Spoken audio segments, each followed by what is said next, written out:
مخلص آدمی تھے.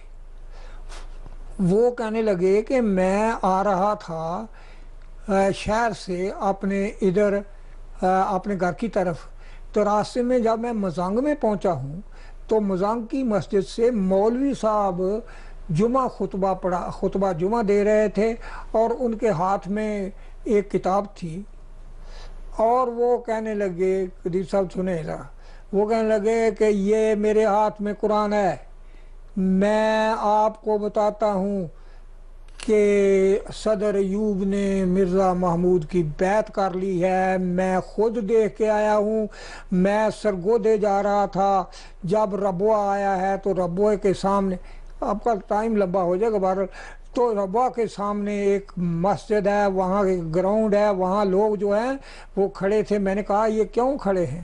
انہوں نے کہا آپ کو نہیں پتا، ایوب آئے ہوئے ہیں اور انہیں بیعت کی کرنی ہے آج مرزا محمود کی، یہ میرے ہاتھ میں قرآن ہے. وہ کہتے ہیں کہ میرا وہ واقف تھا، ان کی اپنی ہوتی تھی پولیٹیکل اغراض، جی لیکن ان کا عموماً جو فیصلہ ہوتا تھا وہ ہمارے ساتھ منطبق ہوتا تھا. ٹھیک.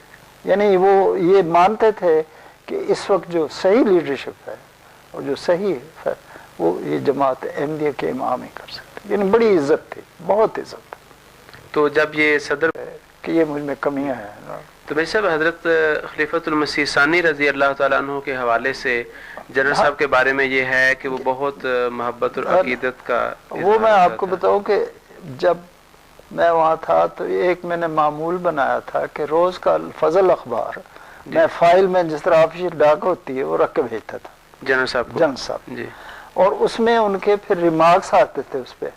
بعض وقت میں بعض چیزوں کو انڈر لائن بھی کر دیتا تھا کہ آپ خاص طور پہ دیکھیں. جی. تو اس پہ کہتے تھے کہ کئی قسم کے ریمارک ہوتے کہ you are lucky to have such a leadership, this is thing we require for Pakistan. یعنی حضور کے تو خطبات پہ بہت چیزیں ہوتی تھیں. تو یہ ان کا یہ، اور ہمیشہ جو تھا وہ حضور کہتے تھے یا حضرت صاحب کہتے تھے. یہ جو تھی نا بہت بڑی چیز، اور عزت سے ہمیشہ نام لیتے تھے. اور ان کو جب وہ یہ کناد ہم جنس با ہم جنس پرواز، کبوتر با کبوتر باز باز، تو ایک قادیانی نے نومینیٹ کر دیا دوسرے قادیانی کو as a prime minister of next prime minister of Pakistan, اور کوئی نہیں بولتا سوائے ایک آواز آغا وسیم کے. تو بات یہ ہے کہ یہ ایوب خان کا بیٹے کو جو اس نے نامزد کیا ہے پرائم منسٹر آف پاکستان کے لیے، یہ ایوب خان پیدائشی قادیانی تھا. اور کیونکہ ہمارے لوگوں کو تاریخ کا تو پتہ ہے نہیں، جو قادیانیوں نے بتا دیا، جو قادیانیوں کے گماشتے مولویوں یا صحافیوں نے یا دانشوروں نے بتا دیا، لوگوں نے اس کو مان لیا بس. لیکن جو کچھ مانا وہ جھوٹ مانا، سچائی کو تو جو سچائی کے اوپر مکمل اندھیرا ہے. Ayub Khan by birth was a Qadiani, okay, اس کا والد بھی قادیانی تھا، یہ خود بھی قادیانی ہے تھا یا، اور اس کی اولاد بھی قادیانی. قادیانیوں میں شادیاں کی ہیں انہوں نے.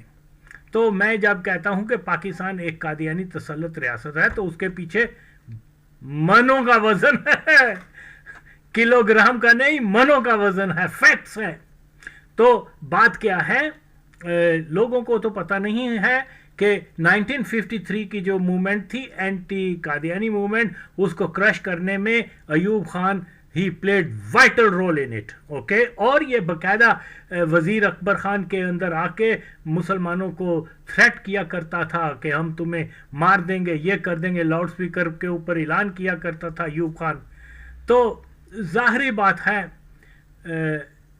ایک جو جنرل برکی تھا وہ عمران خان کا رشتہ دار قادیانی. تو یہ ایوب خان کو طاقت میں لانے والی بھی قادیانی لوبی ہے. انہوں نے حالانکہ جو پرائم منسٹر بوگرا، ناظم وغیرہ یہ بھی قادیانی تھے، لیکن کسی کو ٹکنے نہیں دیا. آخر میں انہوں نے جناب ایوب خان کو لے آئے، اور آپ اندازہ لگائیں کہ ایوب خان نے جو پہلا ماشاء اللہ لگایا ہے اس کی سب سے زیادہ سپورٹ جو ہے وہ قادیانی جماعت نے کی. اس کا جو ہے وہ آئی تھنک 7 اکتوبر کو اس نے 1958 کو ماشاء اللہ لگائی تھی, اور پھر یہ ہر سال جب تک وہ اس کی حکومت رہی ہے ہر سال 7 اکتوبر کو قادیانی جماعت جو ہے اس کو گرین ریولوشن کے نام کے اوپر جو ہے پاکستان میں منایا کرتے تھے, بڑے جلسے کیا کرتے تھے. ایوب خان یہ وقتاً فوقتاً یہ جو ہے وہ کیا ربوہ میں آ کے ملاقات کیا کرتا تھا, خلیفہ کے ہاتھ چوما کرتا تھا اور اس کا پوری تعظیم کیا کرتا تھا. پھر ایک یہ اس کے اکثر یہ جو ٹور ہوتے تھے وہ خفیہ ہوتے تھے. پھر ایک دن یہ وہاں ربوہ اسٹیشن پہ آیا ہوا تھا تو وہاں کسی فوٹوگرافرز وغیرہ نے اس کی فوٹویں اتار لی, اور وہ فرسٹ ٹائم یہ معلوم ہوا کہ یہ ربوہ آتا جاتا ہے, اور یہ اس کا سارا خاندان, اس کے بچے, اس کے ہر جلسہ سالانہ جو ہوتا تھا وہ خاص طور پہ وہاں مدعو ہوتے تھے, کیونکہ یہ قادیانی فیملی ہے. تو کیونکہ پاکستان انگریزوں کے وقت میں جو فوج میں آفیسر بنائے گئے تھے وہ سبھی کے سب مسلمان ناموں کے جو تھے سبھی کے سب قادیانی تھے. تو یہ آج ان کی تیسری دوسری نسل جو ہے وہ پاکستان کے اوپر رول کر رہی ہے. جیسے عمران خان کا جو ایک بزرگ تھا منشی برکت علی خان, بستی شیخ کا رہنے والا, وہ ان کی جماعت کا فنانس سیکٹری سمجھ لیں تھا, اور اس کی بڑی سروسز ہیں. ایک ان کی عمران خان کا ایک اور رشتہ دار تھا جس کا نام تھا مولوی فرزند علی خان, جو ان کی لندن کی مسجد میں امامت بھی کرتا رہا قادیانی عبادت گاہ میں. تو اسی طرح یہ جو نواز شریف فیملی ہے یہ بھی قادیانی ہے.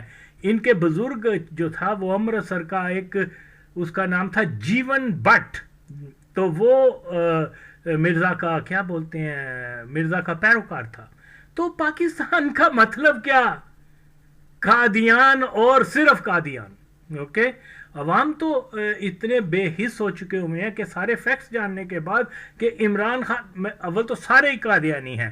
عمران خان کے جو مکمل شواہد میں نے دیے کہ یہ قادیانی ہے, اور دین کیا کہتا ہے کہ قادیانی کی حمایت کرنے والا بھی قادیانی ہو جاتا ہے, اور یہاں لوگوں نے اس کے لیے گولیاں کھائی ہیں, اس کے لیے کیا کچھ کیا ہے. خیر, کمنگ ٹو دا پوائنٹ وہ یہی ہے کہ دیکھیے جناب علی, پاکستان کے ایک معیار بننا ضروری ہے کہ جو بھی بڑے ہوتے, کیونکہ آئین کے مطابق کوئی غیر مسلم جو ہے پاکستان کا ہیڈ آف اسٹیٹ نہیں بن سکتا, کسی عہدے پہ بڑے نہیں آ سکتا. لیکن اب آپ اندازہ لگائیں کہ پرائم منسٹر سے لے کے تھانے دار تک جس ملک کا قادیانی ہوگا, اور آپ اس کو اسلامی جمہوریہ کہہ رہے ہیں, اور عوام اتنی بے حس ہو چکی ہے سارے فیکٹس جاننے کے بعد بھی قادیانیوں کو سپورٹ کرتے ہیں.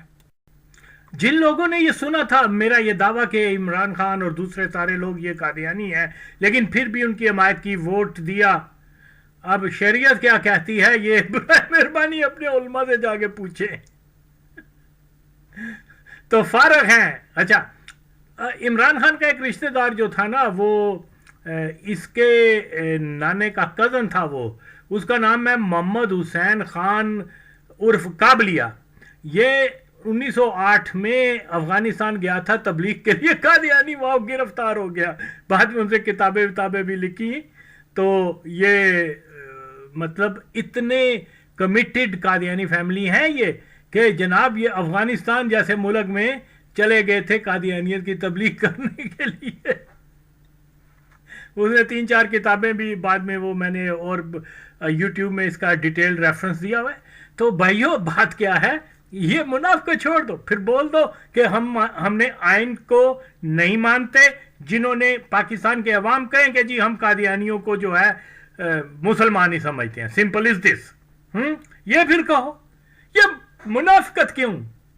اوکے, آپ سمجھیں نہ سمجھیں قادیانیوں کو, لیکن آپ نے اس کی حمایت کی اور اس سٹرکچر کو نہیں توڑا, قادیانیوں کے تسلط کے خلاف آواز نہیں اٹھائی.